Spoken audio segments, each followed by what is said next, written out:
Hi, this is Chuck King from Shout. Join the righteous rock nation who play the only rock that's right. Well, welcome, Chuck. Thanks for sitting down and taking the time to sit and talk with the Righteous Rock Show today. We just had a couple of questions for you, and we've talked. This is about our third time talking to you. We're finally able to get these questions answered. So the first question we want to ask is, when did you first start playing the guitar? I started playing guitar, gosh, I was probably 7 years old. My parents got me a little plastic guitar for Christmas, and it was funny because my brother got a banjo and I got a guitar. They're both little plastic things, had green plastic strings on it. And I'm thinking if I would have got the banjo, I'd probably be a country player right now. But because I just fell in love with that little plastic guitar and dragged it around with me everywhere I went, and I played it all the time. And I remember I broke it, and my parents at that point, took me down to the pawn shop, and they bought me a real cheap little wood guitar. I think it was like a little classical guitar or something, and then I just played that thing all the time. I didn't really know much, but I mean, it was one of those things where I can only imagine what it must have sounded like to my parents, but it was music to me, and I love that thing. And so that was my first guitar. Then I remember saving up. There was a thing called blue chip stamps. Later, I sold all my mom's blue chip stamps, and she let me have them to go to the blue chip stamp store and get a guitar off the blue chip stamp store. That was the first acoustic guitar that I ever had. So that got me going, anyways. But cool. Yeah. When did you write your first song? You know what? I probably wrote my first song with that little green plastic guitar. I just instantly was playing around with. My brother knew a few chords. He had some friends that played guitar, so they would show me a couple things here and there. And I imagine right off the bat, because I never really learned anybody else's songs. I always started writing my own songs. I did learn one song, like the Twilight Zone thing, that little two strings at the bottom of the guitar. That was like the first song I ever learned from anybody else. There was a movie or TV show called Twilight Zone. It had a little kind of a weird guitar intro in it, and somebody taught me that. And I thought that was pretty far out. But I always just kind of wrote my own stuff. I just kind of figured out what notes sounded good together and played them. And just kind of from day one, I was always doing my own stuff. So way back then, and all the way along. What was your first band and the name, and did you think of that name? Oh, gosh. The first band, I was in all kinds of bands. That didn't ever have a name. I mean, we just would. I had a buddy. Yeah, we just, I had a buddy that was a drummer, and we knew a couple bass players, and we'd get together. We never had a singer though in those early bands. So the early bands. So we'd play, and a couple times we played some high school parties and stuff that we actually got the opportunity to do it. But we never had a name, because I remember people asking, "What's your name?" And I kind of go, I don't know. We don't have one. But later on, we had a band that I met another really good guitar player, and actually his name was Joe Perkins. And that guy's amazing. That guy is to this day still one of the greatest guitar players that never recorded, and it kind of bums me out because the guy is so talented. But we were in a band, had a good lead singer, and we didn't have a name on that band either, and we were traveling around playing on that. I think the first band that I ever had with a name was probably, an official name was Idle Cure, where we actually, and even then we didn't have a name for that band for quite a while. We had the record company helped us pick that name. It was kind of funny. Cool. When did you, a little bit of maybe knowledge on when you first felt led or called by the Lord in your life? I grew up in a Catholic home, and we had 7 kids in the family, and I went to Catholic school from 1st grade through 8th.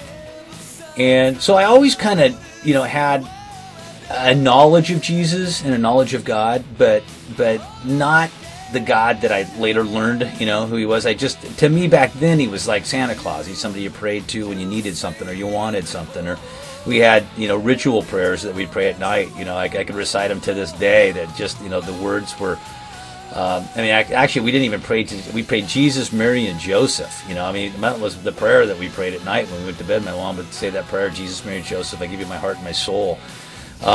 Which, you know, is, you know, that's what we did. We didn't know. It wasn't until, actually, my mom became born again. And I was in high school, and I remember she was constantly trying to get me to go to things. And it was I mean, I once I got out of 8th grade of the Catholic school, I went off and you know, completely off into the world, and I didn't want anything to do with God or anything. I thought I was a good person, and that's all I thought I needed. It wasn't until I graduated college, or not college, but high school, and I was actually in a secular band, and to be honest with you, we probably did have a name for that band, but I can't even think of it. But we played some clubs, and we played some different things, and that band actually is the catalyst that got me thinking about Christ, because we lived in a house together, and it was Animal House. It was out of control. I mean, it was, you know, I mean, it was just, we had 50 people over there every night sleeping on the floor that would come over. It was just a hang, you know, it was nonstop. It was not a good environment at all. And I remember just kind of feeling like, you know, man, you know, there's got to be something more to life. During that time, you know, here we had this band, we were popular, we were playing parties, and we played clubs, and you know, we had girlfriends and stuff, and yet at the same time, I felt really empty. And I remember going into my room one night, and I was sitting in my room, and I was just kind of looking around, and I had a Bible my mom had given me, you know, years before, just sitting up on the shelf, and I just felt like, I'm going to read that thing. So I remember opening it up, and I kind of glancing through it, and yeah, I was kind of thinking of all the things. My mom had gotten me to go to a couple events with her where there were some people that were talking, you know, that did an altar call and were talking about Christ, and I was kind of thinking about that, and so I remember getting down on my knees, and I go, God, if you're real, you know, if you're really real, you know, show me you're real. Say something to me. Tell me, you know, why am I so lonely in life? You know, I have all these friends and all this stuff going on in my life, and yet I'm lonely. You know, there's got to be something more to life than this.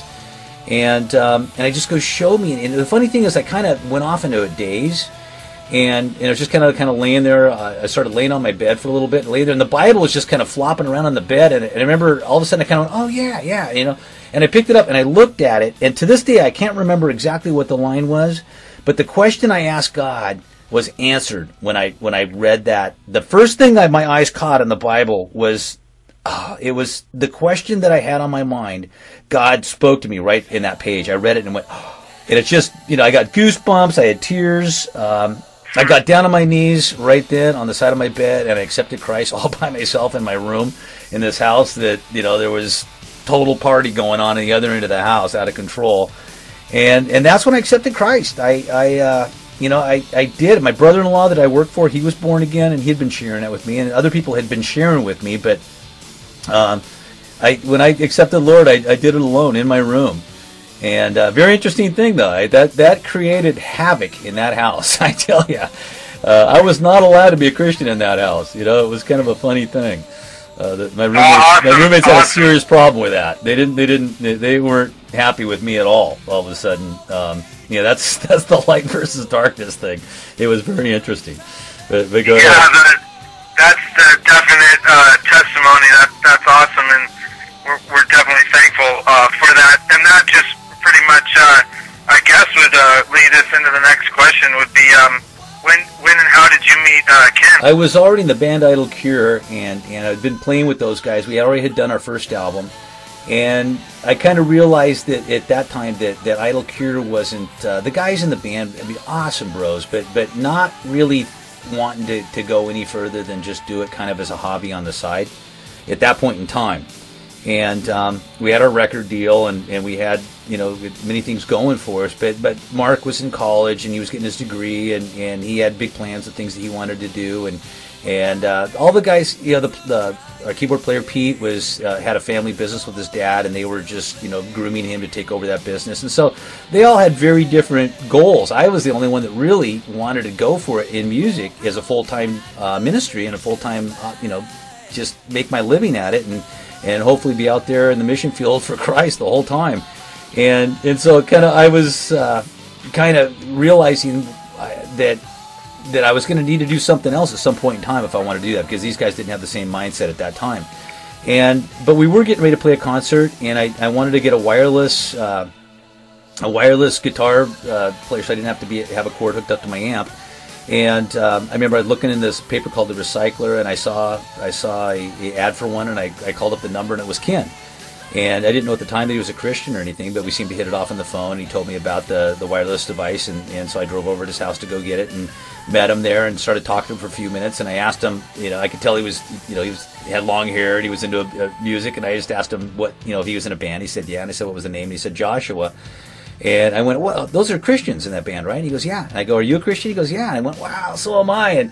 And it was just instant camaraderie. You and I have talked about it before. The instant that you both realize you have heaven in common and you have the Lord in common, and we just instantly hit it off, and we just hung out for about an hour and a half talking for that time. And then I said, well, let's go out to dinner. I want to, just get to know you, and so we went out to dinner probably about a week later. His wife and him and my wife and myself, and just became just close friends. And I was, I heard Ken sing, and I was just blown away by his voice.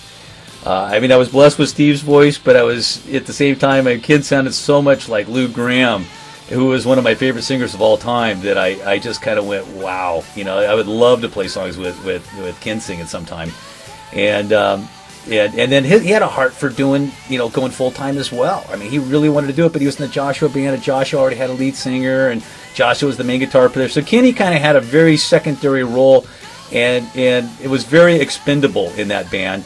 And he knew it, so he wasn't real happy in his situation, and I was kind of looking at the writing on the wall in our situation, and that's kind of what made us start thinking about, doing our own thing and working on songs. I had a little studio, and Ken would come over, and so we just started working on songs on our own, just because we both love music so much, and that's kind of, we didn't really plan on Shout, because he was still in his band, I was still in Idle Cure, but after about 3 or 4 songs, and we're listening to our songs going, these are good songs, It was just funny because we both, kind of got to that part where he was ready to quit his band and I was ready to quit Idle Cure and start our own band, and that's kind of how we got going. We both kind of did it the same week. We both, called up the different bands and just said, hey, we're going to do our own thing. Go ahead and you can find someone else to replace us with. So that's how Shout got started.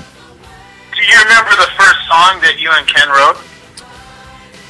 Oh gosh, probably the very first song we worked on in that was probably Kenny's song. Kenny, the ballad, probably there's a song called "Timeless Love." That's the first song. One of our favorites. Yeah, "Timeless Love" I think was one of, because I remember we were just that was one of the very first songs that we recorded in my studio, and I remember hearing that going, wow, that's a good tune. And after that, I don't know, maybe it was Showdown. Then we worked on the ballad. I can't even think of the name of it right now, but the ballad on the first first album. And then later, I think the fourth song that we worked on probably was it was my tune that was "Winners or Losers." I had it. Another favorite of ours. Yeah, Kenny wrote the words to it. He changed he chose it. I had it. "Tell Me Why" was the chorus that I had. "Tell me why," and Ken changed it to "In God's eyes, winners or losers were all the same." But it was awesome. We just were bros, man. We hit it off, and he is one of my dearest friends for all life, even for the last 20-something years since Shout. So.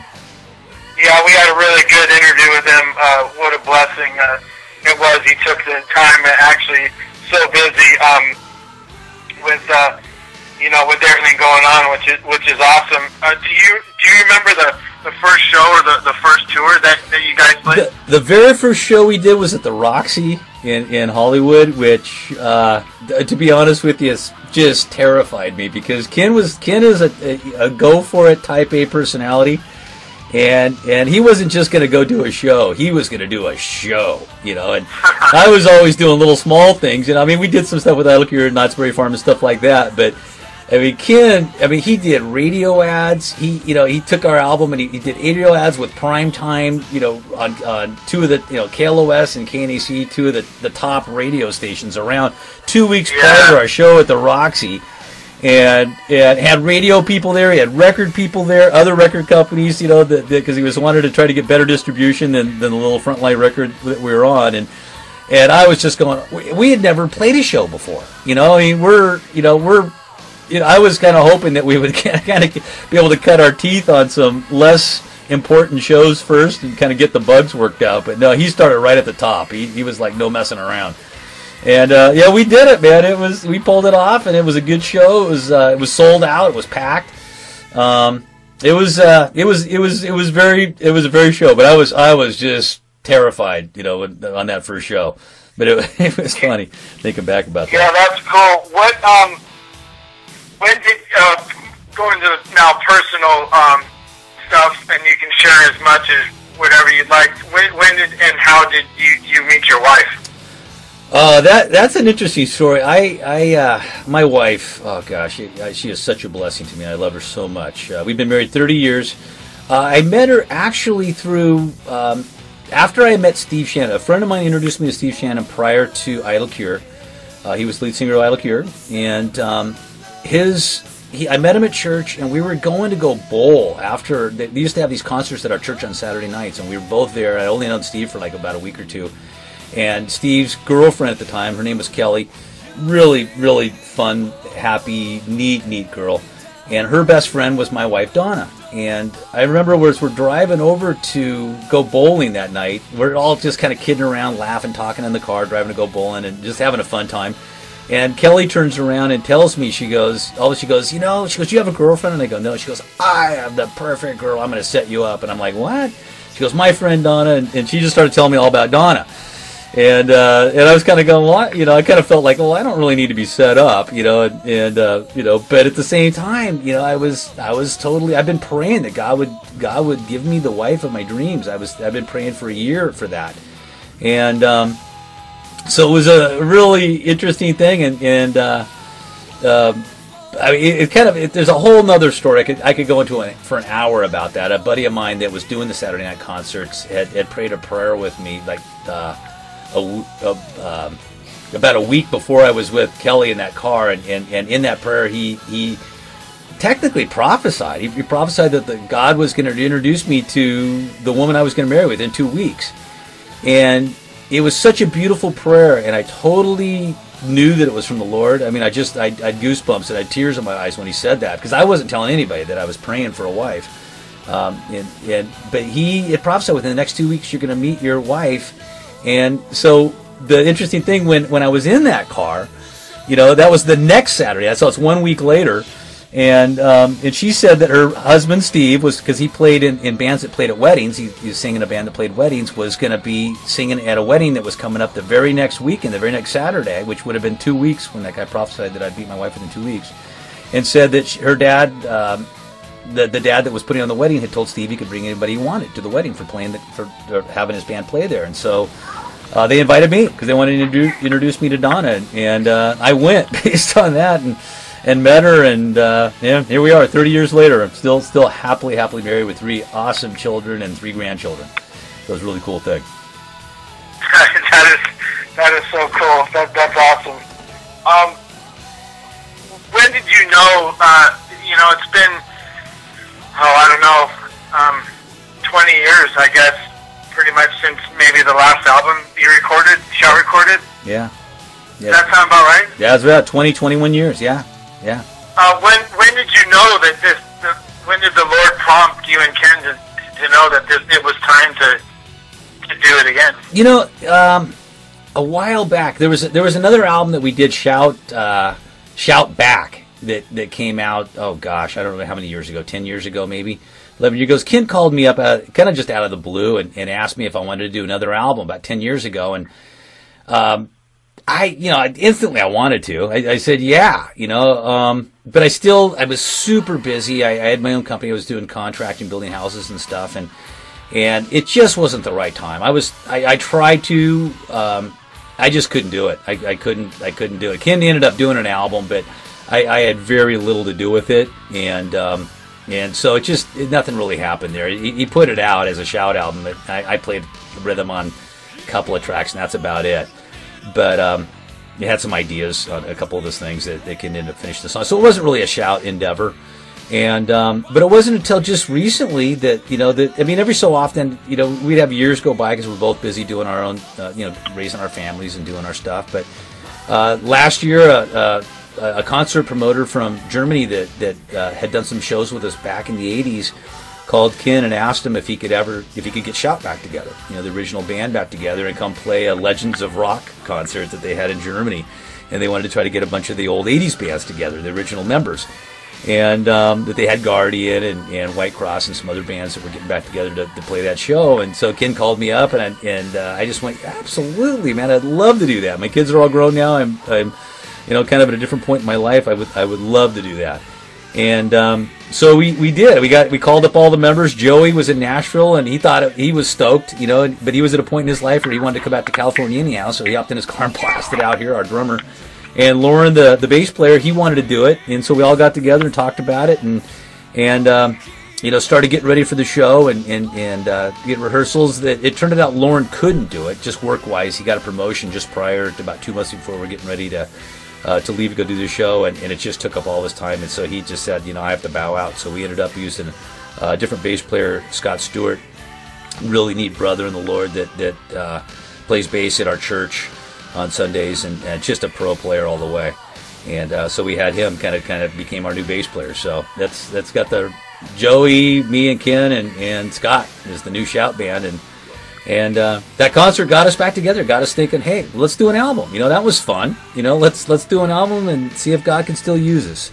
So we're working on some more music right now, and Lord willing, we'll have something out hopefully midsummer or whenever we can ever get it done. So we'll see.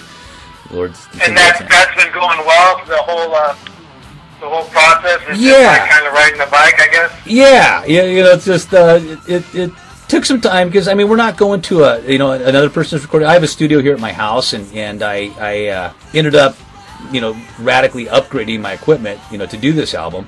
So there's a learning curve in trying to learn how to use it and use because it's all computer based, all some pretty good stuff, but there's definitely a learning curve. It took me several months to figure this thing out to where I can use it halfway decent. So there has been some lag time in doing that, but we're getting there, and I think now I've got it. So I'm kind of blasting through stuff now, and then I get the drummer over here, get Joey over here after I kind of got some basic tracks down. Then he lays down his parts, and I'll get Scotty over here and lay some scratch tracks down, and so we're chipping away. We got about 3 or 4 tunes that we're working on.